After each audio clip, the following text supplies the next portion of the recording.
हर हर महादेव। पितृदेवता की जय। मौनी अमावस्या की आपको शुभकामनाएं। आज का दिन बहुत चमत्कारी है। आज सर्वश्रेष्ठ साल की सबसे बड़ी मौनी अमावस्या है। आइए श्रवण करते हैं आज मौनी अमावस्या की व्रत कथा, सूर्य नारायण भगवान की कथा और माघ महीने का महत्व, गंगा मैया की कथा भी सुनेंगे। आप पूरा वीडियो सुनेंगे ना तो बड़ा आनंद आएगा। सबसे पहले आज के शुभ मुहूर्त अर्थात आज का पंचांग समय लेते हैं। सबसे पहले आज जो अमावस्या है वह 1:21 के आसपास रहने वाली है। उसके बाद प्रतिपदा तिथि लग जाएगी।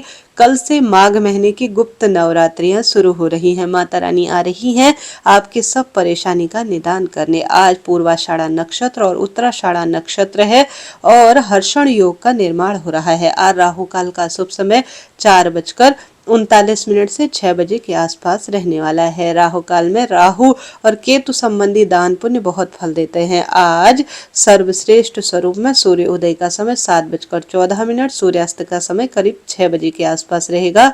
आज अभिजीत मुहूर्त अर्थात इस समय कोई जो है कार्य दान पुण्य इत्यादि किया जाए तो लाभ होता है, जीत मिलती है उस कार्य में। तो 12:15 से 12:58 तक अभिजीत मुहूर्त हो रहा है।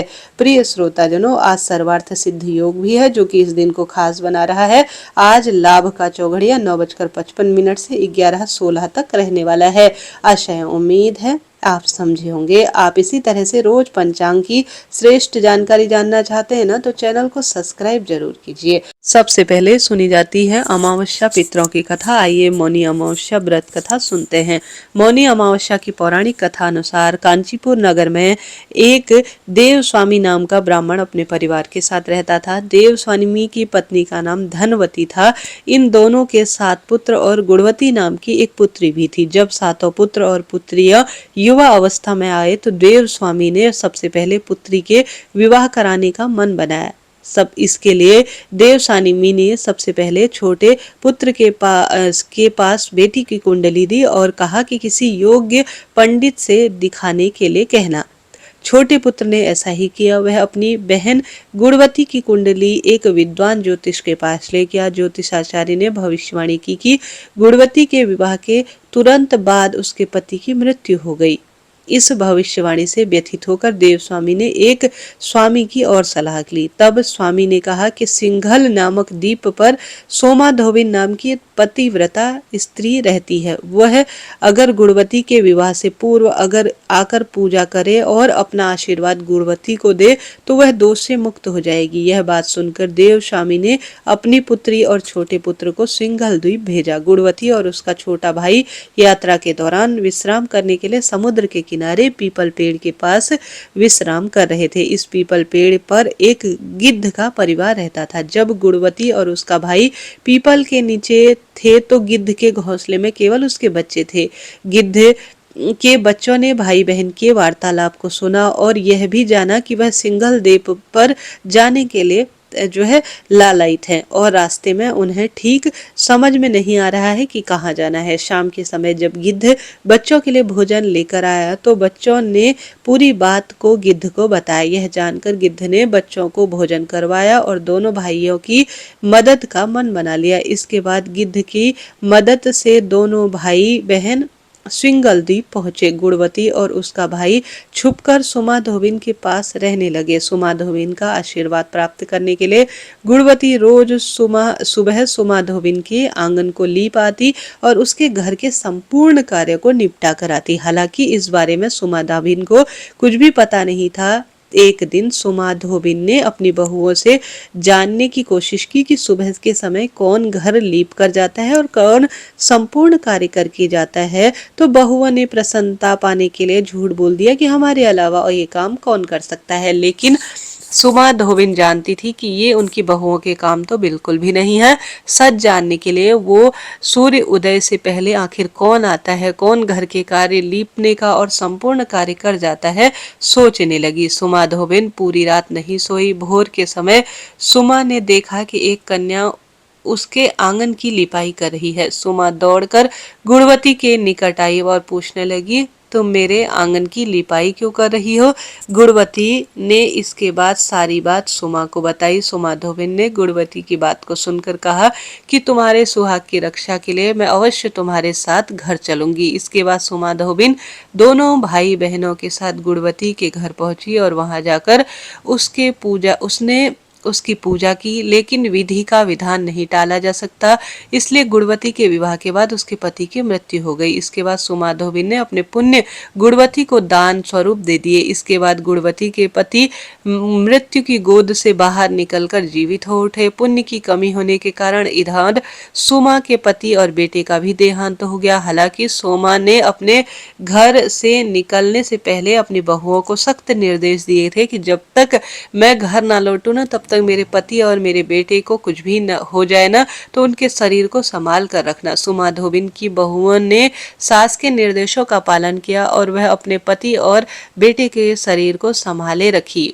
वहां सुमा ने सिंघल द्वीप पहुंचने से पहले रास्ते में एक बट वृक्ष यानी पीपल के पेड़ की छांव में बैठकर भगवान विष्णु की खूब सुंदर पूजा की और 108 बार पेड़ की परिक्रमा की। ऐसा करने से सुमा धोबिन को और अधिक पुण्य की प्राप्ति हुई, पुण्य में वृद्धि हो गई।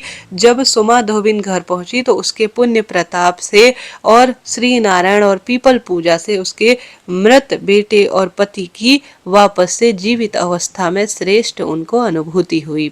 इस तरह से यह पीपल देवता और मौनी अमावस्या की कथा कही जाती है। आइए सूर्य भगवान की स्तुति कर लेते हैं और सूर्य भगवान की कथा सुन लेते हैं। आपने देखा होगा ऋषि मुनिजन आज के दिन सूर्य उपासना करते हैं। गृहस्थ जीवन में भी सभी व्यक्तियों को रविवार के दिन जब अमावस्या पड़ जाए ना तो सूर्य भगवान की कथा या आदित्य हृदय स्रोत का श्रवण या पठन पाठन करना चाहिए। तो वही मैं आपको सुना रही हूँ, आदित्य हृदय स्रोत हिंदी में। ध्यान से सुनिएगा, आनंद आएगा। इससे आगे गंगा मैया की कथा और माघ महत्म सुनेंगे, बने रहिएगा।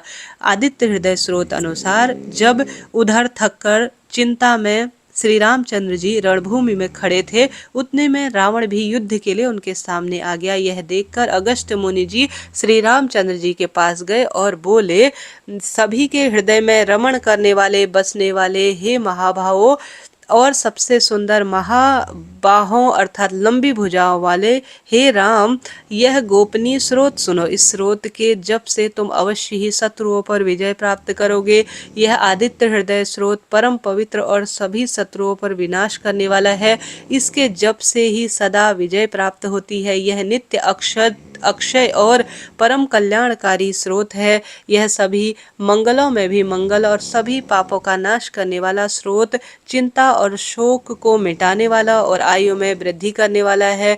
जो अंतः किरणों से शोभायमान अर्थात रश्मिमान, नित्य उदय होने वाले और जो सभी देवता और असुरों द्वारा नमस्कृत, तुम विश्व में अपनी प्रभा अर्थात प्रकाश फैलाने वाले संसार के स्वामी अर्थात भुवनेश्वर भगवान भास्कर का पूजन करो। सभी देवता इनके रूप हैं।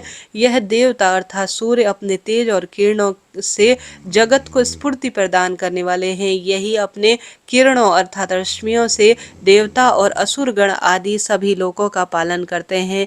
यही ब्रह्मा, विष्णु, स्कंद, प्रजापति, इंद्र, कुबेर, काल, समय, यम, चंद्रमा, वरुण आदि को प्रकट करने वाले हैं। ये पितरों, वसु, साध्य, अश्विनी कुमारों, मुरुदगण, मनु, वायु, अग्नि, प्रजा, प्राण और ऋतुओं को जन्म देने वाले प्रभा के पुंज हैं। इनका नाम आदित्य, सविता अर्थात जगत को उत्पन्न करने वाले, सूर्य अर्थात सर्वव्याप है। इनका नाम खग है। इनका नाम पुषा है। इनका नाम गभस्मान अर्थात प्रकाशमान है। सुवर्ण दृष्ट है। भानु इनका नाम है। हरणीयता इनका नाम है। दिवाकर और इनका नाम हरिदश्व है। साथ ही इनका नाम सहस्त्रच है। सप्ती इनका नाम है अर्थात 7 घोड़ों वाले इनका नाम है। मारीचिमान किरणों से सुशोभित, तिमिरो मंथन अंधकार का नाश करने वाले, शंभु, त्वष्टा, मारकंदक, अंशुमन और हिरण गर्भ, शिशिर अर्थात स्वभाव से सुख देने वाले हैं। इनका नाम तपन अर्थात गर्मी उत्पन्न करने वाले, भास्कर, रवि, अग्निगर्भ, अदिति पुत्र, शंख और शिशिर नाशक अर्थात शीत का नाश करने वाले और व्योमनाथ, तम भेदी युग यजु और सामवेद के पारगामी धन वृष्टि अपाम मित्र अर्थात जल उत्पन्न करने वाले विंध्य स्पंची अर्थात प्रकाश में तीव्र गति से चलने वाले आपती मंडली मृत्यु पिंगुल अर्थात जिनका रंग भूरा है सर्वतापन अर्थात सभी को ताप देने वाले कवि विश्व महातेजस्वी रक्त सर्वभवोद्भव अर्थात सबकी उत्पत्ति के कारण है नक्षत्र ग्रह और तारों के अधिपति विश्व भावन विश्व की रक्षा करने वाले हैं तेजस्वियों में भी तेजस्वी और द्वादशात्मा को नमस्कार है पूर्व गिरि उदयांचल तथा पश्चिम गिरि अस्तांचल के रूप में आपको नमस्कार है ज्योतिर्गढ़ तारों और ग्रहों के स्वामी तथा दिन के अधिपति को नमस्कार है जो जय के रूप है विजय के रूप है हरे रंग के घोड़े से युक्त रथ वाले भास्कर भगवान को नमस्कार है सहस्त्रों किरणों से प्रभावान आदित्य भगवान को बारंबार नमस्कार है उग्र वीर और सारंग सूर्य देवता को नमस्कार है कमलों को विकसित करने वाले प्रचंड तेज वाले मार्तंग भगवान को नमस्कार है आप ब्रह्मा शिव विष्णु के स्वामी है सूर्य आपकी संज्ञा है यह सूर्य मंडल आपका ही तेज है आप प्रकाश से परिपूर्ण है आपको स्वाहा करने वाली अग्नि स्वरूप है रौद्र रूप आपको नमस्कार है अज्ञान अंधकार के नाशक शीत के निवारक तथा शत्रुओं के नाशक आपको आपका प्रेम अप्रेम है अप्रमेय है कृतनाशों का नाश करने वाले देव और सभी ज्योतियों के अधिपति को नमस्कार है आपकी प्रभा तृप्त स्वर्ण के समान है आप ही हरि अर्थात अज्ञान को हरने वाले हैं आप विश्वकर्मा है अर्थात संसार की रचना करने वाले तम अर्थात अंधेरे के नाशक है प्रकाश रूप और जगत के साक्षी आपको नमस्कार है हे रघुनंदन भगवान सूर्य देव ही सभी भूतों का संहार रचना और पालन करते हैं यही देव अपनी रश्मि किरणों से तप अर्थात गर्मी और वर्षा है यही देव सभी भूतों में अंतः स्थित होकर उनके सो जाने पर भी जागते हैं यही अग्निहोत्री कहलाते हैं और अग्निहोत्री पुरुष को मिलने वाले यह फल है यही वेद यज्ञ और यज्ञ से मिलने वाले फल यह देव संपूर्ण लोकों की क्रियाओं का फल देने वाले हैं हे राघव विपत्ति में कष्ट में कठिन मार्ग में और किसी भय के समय जो भी सूर्य देव का कीर्तन करता है उसे दुख नहीं भोगना पड़ता तुम एकाग्र चित्त होकर इस जगतपति देवादिदेव का पूजन करो इनका आदित्य हृदय स्रोत 3 बार जप करने से तुम अद्भुत रूप में अवश्य ही युद्ध में विजय प्राप्त करोगे हे महाबलो इसी क्षण तुम्हारा रावण का वध अब निश्चित रूप से तुम कर सकोगे इस प्रकार मुनि अगस्त जिस प्रकार आए थे उसी प्रकार लौट गए तब इस प्रकार अगस्त मुनि के उपदेश सुनकर महातेजस्वी राम जी का शोक दूर हुआ प्रसन्न और प्रयत्नशील होकर परम हर्षित और शुद्ध चित्त होकर उन्होंने भगवान सूर्य की ओर देखते हुए 3 बार आदित्य हृदय स्रोत का जप किया इसके पश्चात राम जी ने धनुष उठाकर युद्ध के लिए आए हुए रावण को देखा और उत्साह से भरकर सभी यत्नों से रावण से निश्चय युद्ध किया तब देवताओं के मध्य में खड़े हुए सूर्य देव ने प्रसन्न होकर श्री रामचंद्र की ओर देखा निशाच राज अर्थात राक्षस के राजा के विनाश के समय निकट आ जानकर प्रसन्नता पूर्वक कहा अब जल्दी करो अब जल्दी करो। प्रिय श्रोताजनों इस तरह से यह आदित्य हृदय स्रोत है जो हम सभी ने पढ़ा समझा और बहुत सुंदर आनंद की अनुभूति हुई। आइए गंगा मैया की कथा श्रवण कर लेते हैं। बोलिए हर हर गंगे नमामि गंगे। कथानुसार एक समय शिव जी महाराज पार्वती जी के साथ हरिद्वार में घूम रहे थे। पार्वती जी ने देखा कि सहस्त्रों मनुष्य गंगा में नहा नहा कर हर हर गंगे कहते हुए चलते जा रहे हैं, परंतु प्रायः सभी दुख और पाप परायण है। तब पार्वती जी ने बड़े आश्चर्य से शिव जी से पूछा, हे देव, गंगा में इतनी बार स्नान करने पर भी सभी के पाप और दुखों का नाश आखिर क्यों नहीं होता? क्या गंगा में अब वह सामर्थ्य नहीं रही? शिव जी ने कहा, प्रिय, गंगा में तो वही सामर्थ्य है, परंतु इन लोगों ने पाप नाशिनी गंगा में स्नान ही नहीं किया है, तब इन्हें लाभ कैसे हो? पार्वती जी ने आश्चर्य से कहा है कि स्नान कैसे नहीं किया? अब सभी तो नहा नहा कर आ रहे हैं, अभी तक तो इनके शरीर में जो पानी है वह भी नहीं सूखा है। शिव जी ने कहा, ये केवल जल में डुबकी लगा कर आ रहे हैं। कल इसी रहस्य को मैं तुम्हें समझाऊंगा, ध्यान से मेरे साथ सुनना। दूसरे दिन बड़े जोर शोर से बारिश होने लगी, गलियां कीचड़ से भर गई। एक चौड़े रास्ते में गहरा गड्ढा था, चारों ओर जो है खूब कीचड़ भरा हुआ था। शिव जी ने लीला से ऐसा वृद्ध रूप धारण कर लिया था और वह दीनहीन रूप में गड्ढे में जाकर गिर पड़े, जैसे कोई मनुष्य चलता फिरता गड्ढे में गिर पड़ा हो और निकलने की चेष्टा करने पर भी न निकल पा रहा हो, ऐसा महादेव करने लगे। पार्वती जी को उन्होंने यह समझाकर गड्ढे में पास बैठा दिया कि देखो, तुम लोगों को सुना सुनाकर यूं पूछती रहा करो कि इस मेरे वृद्ध पति जो कि अकस्मात ही गड्ढे में गिर गए हैं, कोई पुण्य आत्मा इन्हें निकालकर इनके प्राण बचाइए और मुझ असहाय की सहायता करें।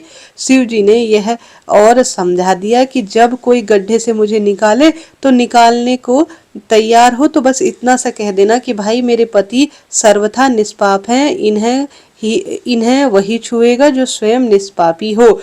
यदि आप निष्पापी हैं तो इनके हाथ लगाइए, नहीं तो हाथ लगाते ही भस्म हो जाएंगे। पार्वती जी तथास्तु कहकर गड्ढे के किनारे बैठ गई और जाने वाले सभी लोगों को सुना सुनाकर शिव जी की सिखाई हुई बात कहने लगी। गंगा में नहाकर लोगों के दल आ रहे थे। सुंदर युवती को यूं बैठा देखकर कईयों के मन में पाप भी आ गया। कई लोग लज्जा से डरे तो कईयों के को कुछ धर्म का भय हुआ, कोई तो कानून से भी डर रहे थे। कुछ लोगों ने तो पार्वती जी को यह भी सुना दिया कि मरने दे बुढ़े को, क्यों उसके लिए रोती है। आगे और कुछ दयालु और सत चरित्र के पुरुष थे। उन्होंने करुणावश हो युवती के पति को निकालना चाहा, परंतु पार्वती जी के वचन सुनकर वह भी रुक गए। उन्होंने सोचा कि हम गंगा में नहाने गए ना, तो नहाकर आए हैं तो क्या हुआ, पापी तो हैं ही, कहीं होम करते समय हाथ न जल जाए, ऐसा वह सोचने लगे। बूढ़े को निकालने जाने इस स्त्री के कथन अनुसार हम स्वयं कहीं भस्म ना हो जाए, ऐसा सोचने लगे। किसी का ऐसा साहस नहीं हुआ। सैकड़ों आए, सैकड़ों ने पूछा और चले गए। संध्या हो चली थी। शिव जी ने कहा, पार्वती देखा आया कोई सच्चा हृदय का व्यक्ति जो गंगा नहाकर तृप्त हुआ हो। थोड़ी देर बाद एक जवान हाथ में लोटा लिए हर हर गंगे कहता हुआ निकला। पार्वती जी ने उससे यही बात कही। युवक का हृदय करुणा से भरा हुआ था। उसने शिव जी को निकालने की तैयारी की। पार्वती ने रोक कर कहा कि भाई, यदि तुम सर्वथा निष्पाप नहीं होंगे तो मेरे पति को छूते ही जल जाओगे। उसने कहा। बिना किसी संकोच के दृढ़ निश्चय के साथ पार्वती जी से कहा, माता मेरे निष्पाप होने में तुझे संदेह क्यों होता है? देखती नहीं मैं अभी गंगा में नहा कर आया हूँ। भला गंगा में गोता लगाने के बाद भी कभी पाप रहते हैं? तेरा पति को मैं निकाल दूंगा। युवक ने लपक कर बूढ़े को ऊपर उठा लिया। शिव पार्वती ने उसे अधिकारी समझकर उसको अपना असली रूप स्वयं साक्षात प्रकट होकर दर्शन देकर कीर्तार्थ किया। शिव जी ने पार्वती जी से कहा, इतने लोगों में से इसमें से ही एक सुंदर स्वरूप में इसने स्नान किया है। इसी दृष्टांत के अनुसार जो लोग बिना श्रद्धा और विश्वास से केवल दंभ के लिए, दिखावटी के लिए गंगा स्नान करते हैं, उन्हें वास्तव में फल नहीं मिलता, परंतु जो बहुत सुंदर रूप में मानते हुए, दान पुण्य भक्ति भावना करते हुए गंगा नदी में स्नान करते हैं, निश्चित रूप से उनका जीवन सार्थक हो जाता है और गंगा मैया उनको मन तन कर्म पूर्ण रूप से शुद्ध कर देती है। बोलिए गंगे मात की जय।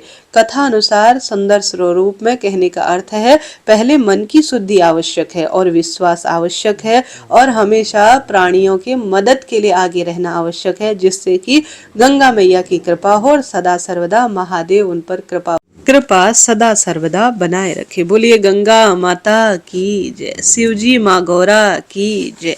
प्रिय श्रोताजनों, इस तरह से गंगा माता की यह आज सुनी जाने वाली कथा है। अब आइए श्रवण कर लेते हैं हम सभी माघ महीने के महत्व का 15वां अध्याय। कहा जाता है नियमित रूप से, खासतौर पर आज के दिन माघ महीने की अमावस्या के दिन गंगा मैया का स्मरण करते हुए सर्वश्रेष्ठ माघ महत्व सुना जाए तो कल्याण होता है। आरंभ करते हैं कथा को सुनना। कथा में आज हम सभी 15वें अध्याय पे पहुंचे हैं, तो उसी का श्रवण कर लेते हैं। कथा अनुसार प्रयागराज तीर्थ की आज महिमा 15वें अध्याय में सुनाई गई है। कथा में लिखा गया है, दत्तात्रेय जी बोले, हे राजन, प्रजापति ने बड़े बड़े पापों को मिटाने के लिए, प्रजा के हित के लिए प्रयाग तीर्थ की रचना की। सफेद गंगा जी तथा काली जमुना की धारा के जल की तथा इस स्नान की महिमा भली प्रकार से सुनो। ब्रह्मा ने पुराने समय में पाप रूप पशुओं की रचना की एवं सरस्वती से युक्त सफेद और काली धारा बनाई। फिर इसके संगम पर ब्रह्मलोक की रचना की। सैकड़ों पाप करने पर भी जो मनुष्य गंगा जमुना के संगम पर मकर सूर्य में माघ में स्नान करता है वह फिर गर्भ में नहीं आता। विष्णु भगवान की दुर्गम माया है हे राजन। माघ महीने में तीर्थ राज प्रयाग में सब पापों का नष्ट हो जाता है।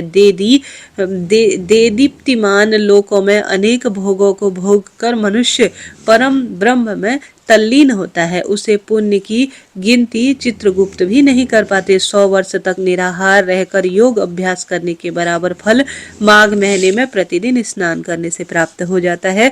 रवि ग्रह में कुरुक्षेत्र में करोड़ों सैकड़ों बोझ सोना दान करने के बराबर सैकड़ों अश्वमेध हजारों राजसूय यज्ञ के समान फल प्राप्त होता है। वह माघ में गंगा जमुना के संगम में त्रिवेणी में प्रतिदिन स्नान करने से अवश्य प्राप्त हो जाता है। पृथ्वी पर जितने प्रसिद्ध तीर्थ और नदियां हैं वह सब माघ मास में त्रिवेणी में स्नान करने के लिए आती है। सब तीर्थ पापियों के संग दोष से अशुद्ध हो जाते हैं। माघ महीने में वे सफेद रहते हैं, अतः स्नान करने से वह सब पाप धुल जाते हैं। हे राजन, मन वाणी और शरीर से कल्प तक जन्मों के एकत्र एक किए हुए मनुष्य के पाप गंगा जमुना के संगम में माघ मास में 3 दिन स्नान करने से नष्ट हो जाते हैं। जिस प्रकार सर्प पुरानी कैचुली छोड़ता है उसी प्रकार मनुष्य पापों को छोड़कर स्वर्ग को जाता है। कुरुक्षेत्र के स्नान करने का 10 गुना फल मिल जाता है। जहाँ पर गंगा जी